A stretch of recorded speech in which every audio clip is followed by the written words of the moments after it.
Hey, we back. We're here today with another Orobot video. Now, I made one previously about battling, getting your good team up, getting your good weapons up, etc. Apparently I haven't done battling yet today. Oops. There's me not being active again. But the point is, today I'm going to go over weapons specifically. Because there's a lot of different types of weapons, as you can see here. Some of them are good, some of them are bad. All of them need a very particular, well, not very particular, but generally pretty particular passive to make them good. Because a lot of passives are completely useless on weapons, and getting a good passive is most of the important stuff. Like I say, there was also some just bad weapons. And the point is, today I'll be going through maybe all of the weapons, I don't know, we'll see what happens, and explaining what you want to be looking out for on each one. Despite the fact that technically at the top of my list is Rune of the Forgotten, we're going to be ignoring that one because that one is just weird, and I got mine recently because I got it restored. So moving on from there, I will probably just work my way down this list. Now, I have not a huge variety of weapons because I normally just keep the good ones, and also this one isn't good, but you know. Yes, that's the point. Now, the first thing to be looking for as a weapon is making sure that you're not paying too much attention to the rarity, because this is the thing that everyone falls for. The rarity does not mean a whole lot. What the rarity means, if we take a look at, say, here I've got a rare one. And let's compare this. Do I have a mythic sword? Yeah, I've got a mythic sword. So let's compare these two, right? Oh, got a little cooldown on that command. There we go. So let's compare these. We've got a rare greatsword and a mythic greatsword. What have we got? Well, weapon cost. Look out for this. You can see the weapon cost of the mythic sword is actually a little bit higher. That's kind of funny. Weapon cost, you want this to be as low as possible. So as you can see, so far we're starting out and the rare sword is better, right? This is how much mana the weapon is going to cost to use.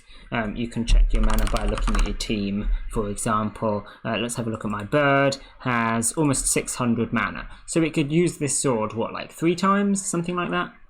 Maths, you know. But yes, it'd be around there. Yeah, I think it's 3 times, and then it would be out of mana. Of course, what you really want to be doing is getting something that can restore mana or has a lot of mana. For example, my boar here has considerably more mana. That doesn't mean sword is good on boar, because the point is I've got mana tap, but we'll go into that in a minute. The next thing is your actual stats for the weapon. Description, this one is how much damage it deals. Of course, each weapon has a different effect, therefore will have a different type of stat. But with the sword, it deals damage, a percentage of your strength to all opponents. So here we see the difference between rare and mythic. Rare only does 48.4, or at least this one does, obviously it depends on the weapon.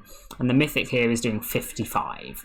I'm not sure what the max is. There's spreadsheets you can check out. I might put one of them in the description if you like. So yes, this one is doing a bit more damage, but you notice the difference isn't actually huge. What's that, 7%? A bit less than 7%? 7% isn't a huge deal. And then finally you have your passive. This is what matters the most. Now both of these are pretty good passives on the sword. You can see they both work. Strength here increases your strength by 6.5% because the sword deals a percentage of your strength to all opponents. By increasing your strength, the sword will deal more damage.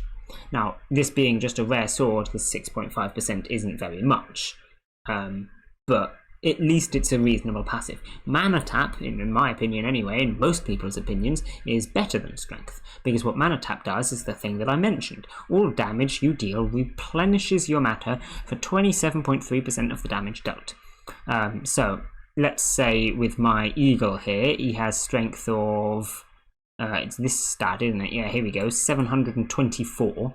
It's going to deal 55% of that to 3 opponents, presumably. Let's assume that they're all still alive. 3 opponents. So in total, it's going to be dealing about 1,000 damage. Now, you take 27% of that. What are we at? About 250 then? 250, and it's going to restore that in mana.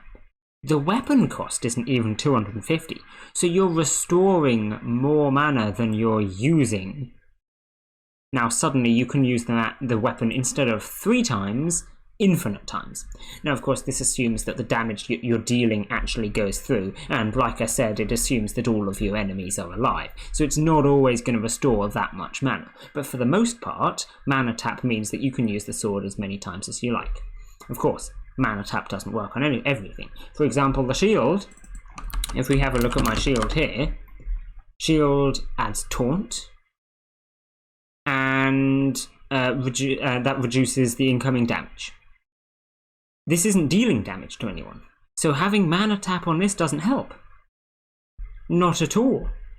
It's the same with the Spirit Staff. You notice I do actually have a mana regenerating passive on the Spirit Staff. Replenish mana every time. 40 mana, not that much. Not nearly as much as the 200 that mana tap was getting me. But again, this doesn't deal damage. So you can't put mana tap on this, it won't help you. Energize is the best that you can get. Now the shield works quite nicely with regen, which is why I've got that instead of energize, but you can put energize on a shield. Energize on a shield works quite nicely, because of course you still want the extra mana. I just go for the extra health instead. That's just me, personal choice. I think technically it depends on the animal you've got whether regeneration or energize is better, but generally you're going to be wanting one of those two on a shield. There's a couple of other reasonable choices like thorns, which will deal some extra damage. Let's see if we've got a thorns weapon here. I'm going to need to find my list again. It's going to bring it up. There we go. Thorns. Oh, I've got another energized shield there. You see, energized makes sense. Do I have a thorns shield? Here we go. Here's a thorns shield. Let's see. Reflect damage dealt as true damage. Now, of course, the shield tank, which is taunting the enemy, is going to be taking a lot of damage. So reflecting that as true damage is pretty helpful. Reasonable effect. Now, normally this isn't as good as it's made out, because of course you reduce the incoming damage by a huge amount. So this thorns is then also reduced by a huge amount, but it's still doing a reasonable amount of damage to the enemy. So thorns isn't a bad effect. We see here I've also got, this is magic resistance and this is physical resistance. Again, those effects make sense. You're reducing the incoming damage on your tank. Now magic resistance and physical resistance are a bit of a sketchy one, because of course if you've gone physical resistance and then your team that you're up against is magic, this isn't helping you, and vice versa for the other one. So I wouldn't use them, but they make sense. You see what I mean? However, putting something like mana tap on a shield doesn't make sense. It doesn't help you. You know, loads of these things doesn't make sense. Some of them make a little bit of sense, say with something like this. I can't remember what this passive is called actually. Weapon point, there you go. Increases your weapon point by 26%. This one doesn't make sense at all on a shield. Why would you use that on a shield? I mean, yeah, okay, you would get a bit more. You could use the shield a couple more times. That's pretty nice. It does literally do something. It's not as bad as mana tap, but it's not really helping you all too much, you know? On the Spirit Staff, it works. You know why it works? It works because you are hoping to be restoring mana on a Spirit Staff. Now, obviously, if you're using this passive, you can't be restoring mana through the energize passive, so it doesn't work by itself. But if you've got another weapon to restore mana, and by a percentage, then maybe this could help. Maybe like a little bit. But even so, weapon point is not a great passive, just in general, because it doesn't work by itself. Not a huge amount. You could go the same with something like this here on the healing stuff. Let's have a look at this one. Increases your magic by 12%. This is similar to strength on the sword. It's dealing magic. Increasing your magic is good. But again, not by a huge amount, because you're probably expecting to heal a pretty good amount anyway. The thing that you want on a healing staff is going to be the same as what you want on a spirit staff, and that's going to be energize. This is going to do more healing, but what you want is your healing to be spread out over many turns, not all in one go. Otherwise it doesn't help you. So these kind of passives make a little bit of sense, But normally you're going to want to go with something like Energize on a Spirit Staff and a Healing Staff because you need the mana regeneration. The same as when you've got a weapon, you're going to be wanting to go with Mana Tap because Mana Tap's really good. Like I said, Shield can go with regeneration or with Energize. So the passive that you've got on your weapon is really important, and it's more important than the quality. Quality doesn't matter a huge amount. Once you've got the right passive, then you can start looking for quality, try and improve the weapon you've got, but go for the passive first. Now let's talk about some of the other weapons, obviously. So what have we gone through? We've been through the sword, we've been through the shield, the healing staff, and the spirit staff. What else have I got hidden away in here? Let's have a look at the energy staff. Now, an energy staff is very similar to a sword, but you see it does damage with your magic instead. So as opposed to the sword, which could be used on an animal with a really high physical attack, maybe the spider, for example, the energy staff, vice versa, is going to be with someone with really high magic attack, like the fish, for example. If we have a look at this couple of animals here, index spider, you see really high physical attack, and the fish, really high magical attack. So this could use with the sword, this could use the energy staff, for instance. The bow that I've got on my eagle here is very similar to the sword. Does physical attack. It only deals it to one opponent instead of 3. Normally spreading out your attack over all 3 opponents is better, but it depends. Single attack weapons are reasonable. I mean, I use it, it's perfectly fine, and this is a pretty good bow. I'm pretty sure 160% is the max. This probably max is 120, so that's pretty close to it. And then the mana tap is also pretty good. I'm not exactly sure what stat needs to go up. I think the mana tap can be a good few percentages higher. It might even get up to 30. So that's the thing that I really want to be improving on this particular bow. But it's a good bow, right? So I use it anyway. But generally you want to go with sword or energy staff. The same magic weapons will have its bow equivalent. I'm not actually sure which weapon that is, but there will be a single magic attack weapon for sure. Let's have a look at the weapon shop, where you can buy some weapon. Oh dear. I put those the wrong way around, didn't I? There we go. I won't be going over the shop particularly today, but we can just use it to look at a couple of weapons. We've got a healing staff here. Oh yeah, and let's have a look at the passives. Enrage. Every 10% of missing health gives more damage. That going to be helpful on a healing staff, is it? No, I don't think so. Now, don't think it's completely useless, because when it says extra damage, that does apply to healing. At least I'm pretty sure it does. But you wouldn't expect that your healer is taking too much damage. So this 10% of missing health probably isn't going to be helping you much. Let's see, lifesteal. All damage you deal heals you for 30% of the damage dealt. Again, your attacker probably isn't taking much damage. You probably don't need to be healing them, really. So that's not helping you too much either. Is it spirit staff? Health points not helping. Here we go. Mana tap on an energy staff. That's good. Physical resistance on a resurrection staff. Here we finally get a new weapon. Resurrection staff. Is this good? Revive a dead ally and heal them for 70% of your magic. Is it good? No. Has a really high weapon cost, so you can only use it once or twice in a match. Something like mana tap is not going to be working on it either. So your best bet is something like Energize if you want to be using it more. And realistically, reviving a dead ally isn't going to be helping you all too much. You're giving up a slot for one of your main 3 here. Now this, I'm assuming you're gonna say it's your supporter, and he can revive the tank, which is cool and all, but I'm pretty sure reviving the tank is not going to be as good as the spirit staff out here, which is reducing the incoming damage for it. This applies it for multiple turns, heals allies as well, and has a much lower weapon cost. This is going to be saving you a lot more health than this one at 70% of your magic. So, no. Resurrection staff is not worth using with any passive, realistically. Orb of potency. Now, I've had a couple of people in the past, all the time, they always say, oh, but orbs can be reasonable. Not really. If you get incredibly lucky and you get exactly the right passives, then maybe they're worth having. But in general, orbs are just bad. Let's have a look at this one, for instance. Really high quality, which is why a lot of people use orbs. Getting quality on an orb is so easy because you've only got 2 stats. There's no weapon cost, there's no active ability. The only stats that you're looking at is these 2. Whereas with other weapons, you're looking at 3 stats. So the percentage chance of having a high quality on an orb is much higher. This is why my first legendary, and in fact probably a lot of people's first legendary weapons, is going to be an orb. But it's not going to be good, because let's see what it does.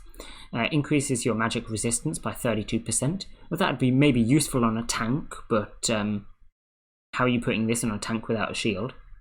And energize, replenish some weapon points every turn. Okay, so that's also nice on a tank. Those 2 could work on a tank, but again, this isn't a tank, it's not got a shield. You can't put an orb with another weapon. So you're just going to put this on something and it's not going to be able to use it. Energize especially. It replenishes weapon points every turn, but it doesn't use weapon points. So how's that helping you? It literally cannot use its weapon points if it has this equipped. So Energize is completely useless. And magic resistance isn't any good if it's not doing damage or needing to stay alive or anything. It doesn't matter if this animal dies because it's not doing anything. So once again, a useless orb. Fantastic. So yeah, don't use orbs. And this is a really high quality one as well. So a lot of people would look at this and go, oh wow, 92%, I'll use that. That's my highest quality weapon. Like, nah. Orbs are meme. Orbs are meme. Let's have a look at some of the other weapons in the shop, see if we can find anything else worthy of note. Sprout is an interesting passive on shield, not on spirit staff, because where's the incoming healing? Huh? This heals allies. If you're using it, you've not got another healing. This is going to be your only healing if you're using it on a team, unless you just go full healing on your team and you don't do any damage, which is just pointless, isn't it? But Sprout's reasonable on a tank, isn't it, right? Because you're going to be healing the tank. If you use a healing staff, or even a spirit staff, get some extra healing. It's not bad. Here's an epic meme. Shield with mana tap. Well, all the damage that you're going to be dealing with that shield, eh? Oh, yes. Absolutely. Oh, a healing staff with health points. That's incredibly helpful. I'm sure your healer needs all the health it can get. And a sword with health point. Again, I'm sure that'll need all the health it can get as well. Health point might be a reasonable passive on a tank, but again, it's not great. It's one of those passives that makes sense, but it's not too great. For the most part, you're going to be wanting your weapon to have mana tap, your supporter to have energize, and your tank to either have energize or regeneration. That's the main passives you want to look out for. As for other passives go, just look at the stats. Look if it makes any sense. This doesn't make any sense. You don't want health on your attacker, you want attack on your attacker. So, you know, just have a look at your weapons that you're using, see if they make any sense, and if you're using an orb, it probably doesn't make any sense. Probably best not to use an orb. But, of course, you can use whatever weapons you like. There's a lot of weapons that exist, and a lot of weapons that aren't so great. If you look at something like the Resurrection Staff, like I said, where did that go? I don't know, it's gone now. The Resurrection Staff, not such a great weapon. There's a lot of other things like the Arcane Scepter, which is not great. The Flame Staff is not great. A lot of the magic weapons that try and do stuff like that is not too great. One that I do want to bring up, though, one that we've not talked about yet. Oh, the Vampiric Staff is pretty good, just on a side note. That's very similar to the Energy Staff. In that it deals magic to all enemies and also heals all allies. So maybe if you've got an energized tank, then you might want a little bit of extra healing because you're missing out on that regen. You can get yourself a vampire staff. That's pretty nice. But yes, one thing I do want to bring up is the poison dagger. The poison dagger is a pretty interesting weapon and something that I feel I should mention because what are you meant to use it on? Look at its description. Deals percentage of your strength to a random enemy and then applies poison. Poison deals percentage of your magic as true damage. So what do you do with a poison dagger? Do you want it on a physical attacker or a magic attacker? You might think, oh, well, you need to get a mix of both. No, you want to be going for magic, because the true damage is really important. And despite the fact that this number is lower, this is probably going to do more damage, especially since the poison lasts 3 turns and this only lasts 1. Note as well, poison dagger is pretty good. It's got a really low weapon cost, and because it will attack each enemy in turn, assuming there's no shield. Of course, realistically, there's gonna be a shield, but okay, sure, we'll just assume there's not. You can get poison on all 3 animals. So it's now suddenly doing 41% of your magic to all animals, which is starting to rival the energy staff or something now. It's only 10% off, but it's also true damage, which is really important because people are going to be using spirit staffs and shields and whatever else, so the true damage is great. Now, Enrage is not a great passive, so I wouldn't advise that. Every 10% of missing health gives extra damage. Yep, that's not really going to be helping you. But again, something like a mana tap on a poison dagger would work pretty well. It is a weapon, after all. And of course, you could go for something else that it's increasing your magic, or maybe even increasing your strength if you want. But like I say, the magic damage is the one that's important. And then, of course, you put this on something that has a lot of magic. And can do a lot of poison damage. So that's normally what you want to be going for. Poison dagger is a really good weapon. I would say the main weapons that you want to look up for: vampiric staff, poison dagger, energy staff, and then sword and bow for physical. Probably, if I was to put them in a tier list, I would put vampiric staff at the top, then maybe poison dagger, then energy staff, then sword, and then bow. Unfortunately, the bow, which is the one that I use, probably at the bottom of my own tier list. But consider that they are the 5 top weapons, in my opinion, for attacking. Let's just say that. My top 5 attacking weapons ends with the bow, personally. Yeah, that's what I'd say. Vampire Staff is used a lot at the top of the rankings, but you do find some pretty random stuff at the top of the rankings. I remember a couple of months ago, the guy at the top, it might still be the case, the guy at the top of the rankings for Battle Streak was using a great sword with strength. So, these combos do work. You don't have to put mana tap on an attacking weapon. You can use something else like strength. The point is, it's more likely to do well if you've got something like mana tap on it. So yeah, I think that's about it. I think we've gone through everything now. So I'm going to leave this one here, and good luck picking out your OP weapons for your team. Bye!